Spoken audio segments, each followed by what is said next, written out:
Summer 1943. Camp Crossville, Tennessee. The brown liquid fizzing in the bottle mesmerized the German soldier who had never seen anything like it. After 2 years fighting in North Africa, subsisting on hard biscuits and ersatz coffee, this sweet carbonated drink called Coca-Cola represented impossibility made real. It cost 5 cents from the camp canteen, the same price, guards informed him, that American children paid with their allowances. Across American prison camps that summer, 371,683 German POWs would confront a reality that contradicted everything Nazi propaganda had taught them about American weakness. They discovered a nation where ice cream was routine dessert, where soft drinks were everyday beverages, where candy bars were so common that guards gave them away. These simple foods, treats that most German children had never tasted, would systematically demolish Nazi ideology more effectively than any propaganda program.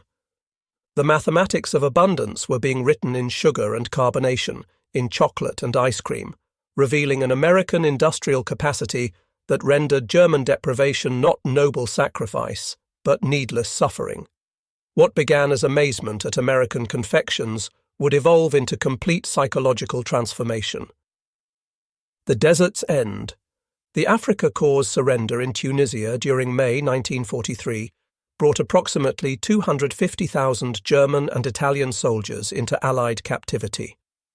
These veteran desert fighters, who had pushed the British back to Egypt under Rommel's leadership, expected harsh treatment as prisoners. Nazi propaganda had prepared them for American brutality and starvation. Instead, within hours of surrender, they encountered American K rations. These field rations, which American soldiers routinely complained about, contained treasures: crackers, processed cheese, candy, fruit bars, instant coffee, sugar tablets, and cigarettes. German soldiers who had survived on minimal rations for months treated these emergency meals as feasts. According to military records, at the processing camps in North Africa, the US Army served pancakes with syrup, fresh eggs, and milk, foods that had vanished from German military rations years earlier. The systematic feeding of enemies with superior food began immediately, though its psychological impact would only be understood later. A German officer later testified to the International Red Cross, "We expected to be starved as prisoners. Instead, the Americans fed us better than our own army had." This confusion about American resources began our education. The Liberty ships carrying POWs across the Atlantic in summer 1943 provided intensive education in American abundance. These vessels, mass-produced at unprecedented rates, one completed every 42 hours at peak production, transported up to 30,000 prisoners monthly to the United States. Naval records show that prisoner rations aboard these ships matched or exceeded standard crew provisions. Approximately 3,500 calories daily, including fresh bread, meat, vegetables, and coffee with sugar and milk. The ship's refrigeration systems, standard equipment on American vessels, maintained fresh food throughout the 2-week crossing. Most remarkably, documented accounts confirm that ice cream was served on multiple occasions during Atlantic crossings. The USS General M.B. Stewart's log from July 1943 records serving ice cream to prisoners on July 4th, using the ship's ice cream maker that produced 10 gallons per batch. For men who hadn't seen ice cream since before the war, this frozen dessert in the middle of the ocean defied understanding. When ships docked at ports like Norfolk and Newport News, German POWs encountered an America that Nazi propaganda had declared impossible. The Norfolk Naval Base, covering 4,300 acres with extensive waterfront facilities, handled more cargo daily than major German ports managed weekly. At the port exchanges, shops for dock workers, prisoners glimpsed shelves stocked with candy bars from major manufacturers like Hershey, Mars, and Nestlé. Military procurement records from 1943 show these exchanges stocked dozens of candy varieties, selling them at standard prices, 5 cents for most candy bars, the same price charged across America. The journey inland by train provided further education. Unlike the cattle cars used for transport in Europe, German POWs travelled in passenger coaches. The dining cars served full meals. Documented menus from July 1943 show fried chicken, vegetables, pie and coffee. POWs discovered this wasn't special treatment, but standard American rail service. The prison camp system constructed across America housed POWs in conditions that exceeded Geneva Convention requirements. Camp Crossville, Tennessee, typical of the larger facilities, included electric lights, hot water, flush toilets, and heated barracks. But the camp exchanges, the PX stores, delivered the deepest impact. According to Army Quartermaster records, camp exchanges stocked multiple soft drink brands, Coca-Cola, Pepsi, Dr. Pepper, RC Cola, various candy bars and confections, ice cream, where refrigeration permitted, cigarettes and tobacco, fresh fruit and snacks, beer, 3.2% alcohol content. Prisoners earned 80 cents daily for labour, later raised to $1. With candy bars at 5 cents and Coca-Cola at the same price, a day's wage could purchase 16 items, abundance beyond German imagination, where such products, if available at all, required special connections. Coca-Cola became the symbol of American industrial democracy. The Coca-Cola Company's wartime production reached remarkable levels. Company records show 5 billion bottles produced in 1943 alone. The military contract guaranteed 5-cent Coca-Cola to American servicemen worldwide, a commitment requiring unprecedented logistics. German prisoners discovered that this soft drink, unknown to most before capture, was ubiquitous in America. Every camp received regular deliveries. Work details observed vending machines and coolers everywhere, gas stations, factories, schools. Americans of all ages and classes drank it casually, discarding half-empty bottles without thought. The standardization astounded technically minded prisoners. Coca-Cola tasted identical whether consumed in Maine or Texas, a feat of quality control exceeding anything German industry achieved. The syrup concentrate, manufactured in Atlanta and distributed nationwide to bottling plants, represented industrial coordination that challenged Nazi assumptions about American chaos. Historical records from the Coca-Cola Company archives confirm that many prison camps received weekly deliveries of 200 to 300 cases, each containing 24 bottles. Camp Hearn, Texas alone consumed approximately 7,000 bottles weekly during summer, 1943. Ice cream in American prison camps seemed impossible to Germans who hadn't seen it since before the war. Yet Army records confirm that ice cream was regularly served in camps with adequate refrigeration during summer months.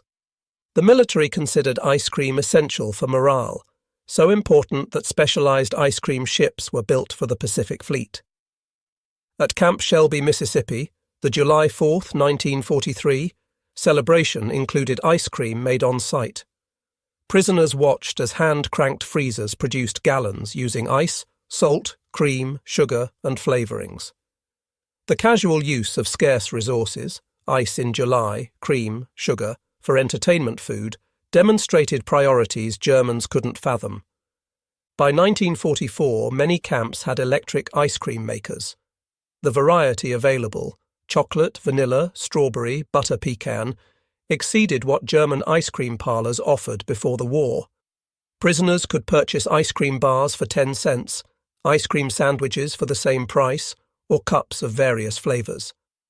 Army procurement records show that larger camps ordered 50 to 100 gallons of ice cream weekly during summer months.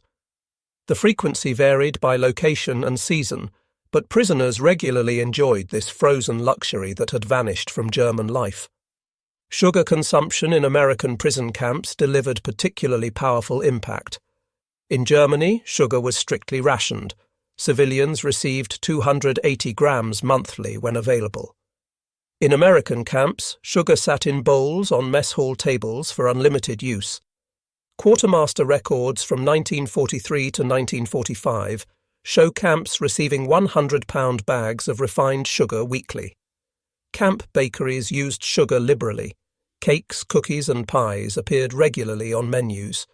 The mess halls sweetened coffee, tea, cereals and desserts without restriction. One documented incident from Camp Aliceville, Alabama, illustrates the contrast. In August 1943, humid weather hardened several hundred pounds of sugar, making it difficult to use. Rather than steam and recover it as Germans would have, kitchen staff discarded it and ordered replacement supplies. German prisoners working in the kitchen were reportedly distressed by this waste. American chocolate consumption patterns revealed democratic abundance.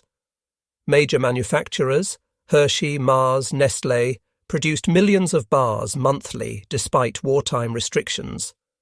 The military alone purchased £380 million of chocolate products during the war years. Prison camp exchanges stocked multiple chocolate varieties. The standard Hershey bar, D rations, emergency chocolate bars, and various candy bars containing chocolate were available for 5 to 10 cents. Prisoners discovered Americans had preferences among chocolate brands, casually choosing one over another.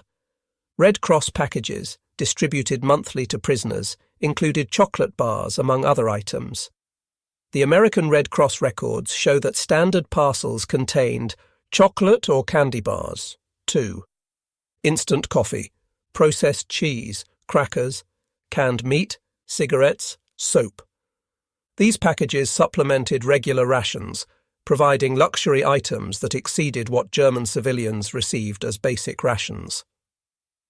Thanksgiving 1943 introduced German prisoners to American holiday abundance.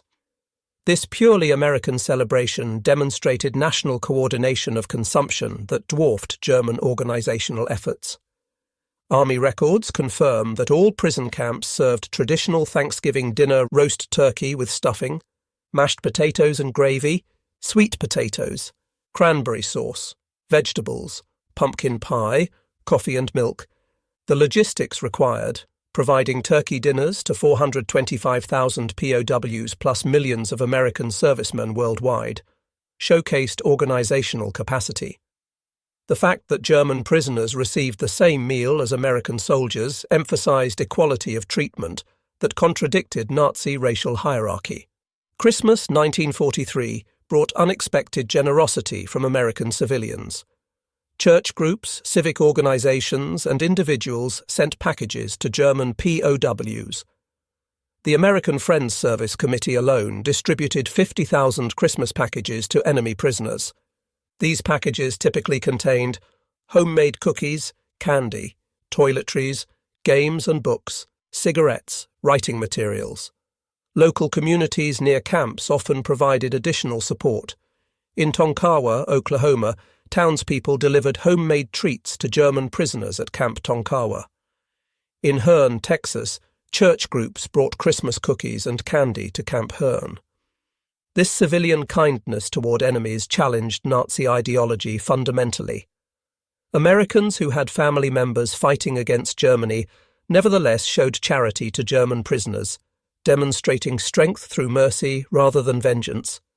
As labor shortages intensified, German POWs worked increasingly outside camps, witnessing American food production firsthand. By 1944, approximately 100,000 prisoners worked in agriculture and food processing, gaining intimate knowledge of American abundance. In Michigan orchards, prisoners picked cherries destined for maraschino production, those bright garnishes topping ice cream sundaes. The volume staggered them, single orchards producing tons of fruit for decorative purposes. At canneries, prisoners observed quality control that rejected perfectly edible food for minor imperfections. Del Monte records from 1944 show that approximately 15% of fruit was rejected for canning due to size irregularities or minor blemishes, typically diverted to animal feed. Sugar beet processing in Colorado and Nebraska revealed agricultural mechanization beyond German achievement. Single farms produced more sugar beets than entire German regions. Prisoners learned that American sugar production from both cane and beets reached approximately 7 million tons annually, explaining the casual abundance they witnessed. German prisoners working near schools witnessed early versions of organized school lunch programs. Children received hot lunches including milk, protein, and vegetables. The National School Lunch Act would formalize this in 1946, but precedent programs operated during the war. The milk program particularly impressed German observers. Many schools provided fresh milk to children daily. The logistics of daily delivery to thousands of schools demonstrated organizational capacity that Germany couldn't achieve for military supplies. Some school cafeterias offered ice cream for additional purchase. The concept of children buying frozen desserts at school while German children faced food shortages created profound impact among prisoner observers. When minimum security prisoners ate at American diners under guard, they encountered democratic abundance. These small restaurants offered menus that would have graced elite German establishments, available to anyone with modest funds. Documented prices from 1944 show hamburger, 25 cents, Coca-Cola, 5 cents, pie slice, 15 cents, ice cream sundae, 25 cents, full dinner special, 65 to 75 cents. The equality of service, anyone could order anything, contradicted German social stratification. A factory worker and bank president ate identical meals at adjacent counterstools, served by the same waitress for the same price. As prisoners gained access to American publications, they discovered production statistics that dwarfed German efforts. 1944 American production, documented figures. Sugar, approximately 7 million tons. Chocolate and cocoa products, 380 million pounds, military alone. Coca-Cola, 5 billion bottles, 1943 figure. Ice cream, over 500 million gallons. Milk, 119 billion pounds. German production, same period. Sugar, heavily rationed, primarily from beets. Chocolate, military priority only. Soft drinks, minimal production. Ice cream, virtually non-existent. Milk, severely rationed. These numbers, published openly in American media, demonstrated that America's wartime production exceeded Germany's peacetime peaks. By late 1944, German POWs were sending food packages to Germany rather than receiving them. Using camp wages, prisoners purchased American products to mail home: chocolate bars, instant coffee, canned goods. International Red Cross records confirm this reversal. German prisoners in America sent approximately 11 million parcels to Germany during their captivity, most containing food items. The impact on German families, receiving American abundance from imprisoned relatives while they faced starvation in freedom, profoundly undermined Nazi ideology. American rationing, implemented during the war, revealed the gulf between societies. Americans complained about sugar rationing of £2 monthly per person, more than triple the German allowance when available. American meat rationing at 28 ounces weekly per person exceeded what Germans received monthly. Even rationed, Americans maintained consumption levels, Germans considered impossible luxury. The Office of Price Administration records show Americans purchased 74 pounds of sugar per capita in 1944 despite rationing, 10 times German consumption.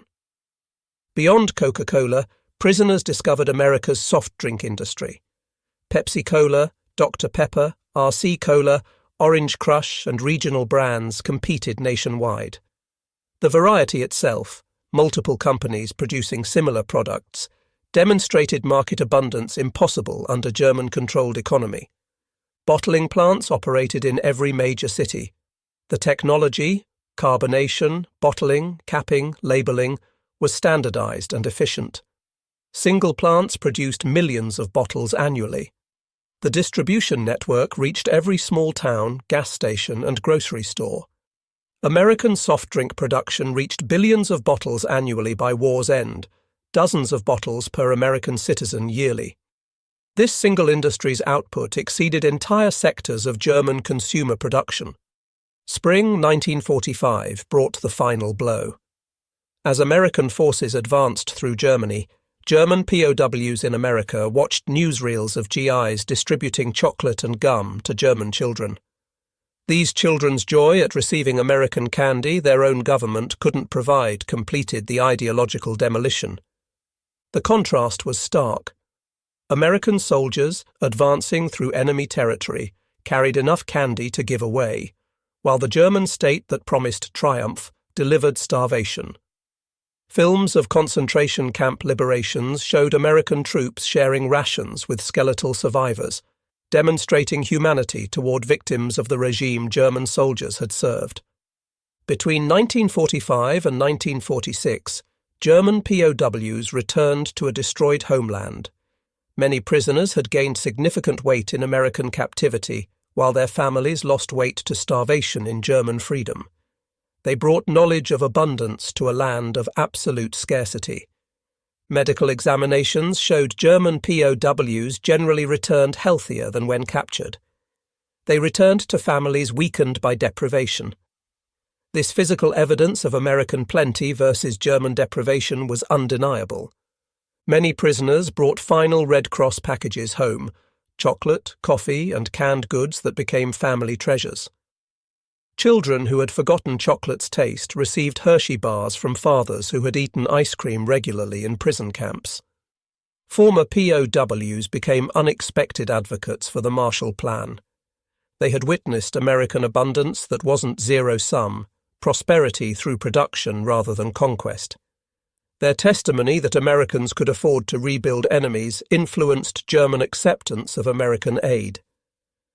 These men understood that American power came from productive capacity, not extraction. They had seen a society wealthy enough to waste food while fighting a global war. This mental model, creation rather than conquest, shaped West Germany's economic approach. The German economic miracle of the 1950s was partially built on knowledge gained in American prison camps. Former POWs who had witnessed American production methods, distribution systems, and consumer abundance applied these lessons to German reconstruction. They had learned that mass production could make luxuries affordable, standardization enabled quality and efficiency, consumer abundance created political stability, industrial democracy could outproduce authoritarian control. These lessons, learned through Coca-Cola and ice cream, shaped a generation of German business and political leaders. The transformation of German POWs through American food abundance is documented in military quartermaster records, international Red Cross reports, corporate production records, particularly Coca-Cola archives, POW correspondence, censored but preserved, post-war interviews and memoirs, academic studies, particularly Arnold Krammer's extensive research. Arnold Krammer, the leading historian of German POWs in America, concluded that food abundance was central to ideological transformation. His research confirmed that casual American plenty accomplished what formal re-education programs couldn't: complete demolition of Nazi superiority myths. The statistical summary. The numbers tell an irrefutable story. Average POW consumption, 1943 to 1946. Daily calories, 3,300 to 3,600. Sugar, 4 pounds monthly available. Meat, 32 ounces weekly. Milk, 1 quart daily available. Ice cream, served regularly during summer. Soft drinks, unlimited at 5 cents each. German civilian rations, same period. Daily calories, 1,200 to 1,500. Sugar, 280 grams monthly when available. Meat, 10.5 ounces weekly, often unavailable. Milk, severely rationed. Ice cream, non-existent. Soft drinks, none available. These disparities weren't propaganda but documented reality. Enemy prisoners ate better than German civilians, proving American abundance extended even to defeated foes. The POW experience with American food culture influenced post-war Germany profoundly. Coca-Cola returned to West Germany in 1949, becoming a symbol of American alliance. Ice cream parlors, modeling American soda fountains, appeared in German cities. Candy bars and chewing gum became symbols of recovery. Former prisoners of war often became importers of American food products, understanding their appeal from personal experience. They knew these products represented more than taste. They symbolized abundance, democracy, and modernity. The introduction of supermarkets to Germany in the 1950s was championed by former POWs who had witnessed American grocery stores. They understood that democratic abundance required new distribution methods, not just production increases. In various post-war interviews and memoirs, German POWs consistently identified food abundance as transformative. A former Afrika Korps officer stated in a 1975 interview, "We expected to defeat a weak, divided America. Instead, we found a nation that could give ice cream to enemies. That's when we knew we had lost more than a war, we had lost our entire worldview." Another veteran, interviewed for a documentary in 1985, recalled, "My first Coca-Cola was like drinking the future. It was sweet, fizzing, completely unnecessary, and available to anyone for a nickel. That drink contained everything Nazi Germany wasn't: abundant, democratic, joyful." These testimonies, collected across decades, confirm that American food abundance achieved what military defeat alone couldn't: complete ideological transformation. The men who arrived as Nazi warriors left as witnesses to democratic prosperity. Historians recognize the German POW experience in America as remarkably successful re-education through abundance rather than propaganda. The program succeeded because it relied on observation rather than instruction. POWs saw American society functioning at peak productivity while treating enemies with dignity. The food aspect was crucial because it was universal.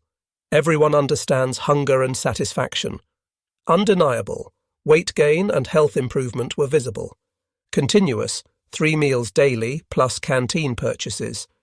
Comparative, prisoners knew German deprivation intimately. Every meal became a lesson in American industrial capacity. Every Coca-Cola demonstrated standardization and distribution. Every ice cream sundae showed that abundance could be democratic. Children of prisoners of war grew up hearing about American abundance in prison camps. These stories, initially seeming fantastic, were validated as West Germany recovered and American products became available. The mythology of American plenty, born in prison camps, shaped generations of German-American relations. Many POW children later studied or worked in America, drawn by their fathers' stories of impossible abundance. They found the reality matched the tales: supermarkets stocked with variety, soda fountains serving sundaes, candy aisles offering dozens of choices. This multi-generational impact extended beyond individuals. West German business culture absorbed lessons about consumer abundance, quality standardization, and democratic markets. The economic miracle wasn't just about production, but about creating abundance for ordinary citizens. Today, McDonald's operates over 1,400 restaurants in Germany. Coca-Cola is ubiquitous. Ice cream is ordinary. The transformation from scarcity to abundance, initiated in American prison camps, is complete. Yet the historical lesson remains powerful: ideological transformation through abundance rather than deprivation, kindness rather than cruelty, demonstration rather than propaganda. The German POWs who couldn't believe ice cream and Coca-Cola in American prison camps witnessed democracy's ultimate weapon: the ability to create such abundance that it could be casually shared with enemies. The story of German POWs and American food abundance represents history's most unusual victory: a war won through generosity, an ideology defeated by ice cream, a worldview shattered by soft drinks. These men experienced transformation not through punishment, but through plenty. They arrived believing in German superiority and American weakness. They left understanding that American strength came from productive capacity so vast it could waste resources without concern. The society that could give Coca-Cola to prisoners for 5 cents possessed power beyond military might. The ice cream sundae, with its layers of excess, ice cream, syrup, whipped cream, nuts, cherry, became a metaphor for American abundance. Each component alone exceeded German dreams. Combined, they represented impossible luxury made routine. That enemies could order seconds while German children faced hunger revealed the totality of Nazi failure. Former POWs often recalled specific moments of revelation: the first Coca-Cola's fizz, the first spoonful of ice cream, the first bite of a Hershey bar. These sensory memories carried more power than any argument. They had tasted democracy, and it was sweet. The transformation was complete and irrevocable. Men who had marched for the Third Reich returned as apostles of abundance, carrying the revolutionary message that prosperity came from freedom, not conquest. They had learned that America's secret weapon wasn't military might, but the ability to give ice cream to enemies. In the end, the bottles of Coca-Cola and dishes of ice cream served in American prison camps achieved what armies could only attempt: the complete transformation of enemy hearts and minds. The German POWs who couldn't believe such abundance existed became its greatest witnesses, carrying home the truth that democracy tasted like chocolate and freedom fizzed like carbonation. Their story reminds us that sometimes the greatest victories are won not through destruction, but through demonstration, not through taking, but through giving, not through hatred, but through the simple act of serving ice cream to enemies on a hot summer day. The men who experienced American abundance as prisoners became freedom's most unlikely ambassadors, transformed forever by the impossible reality of Coca-Cola and ice cream in American prison camps.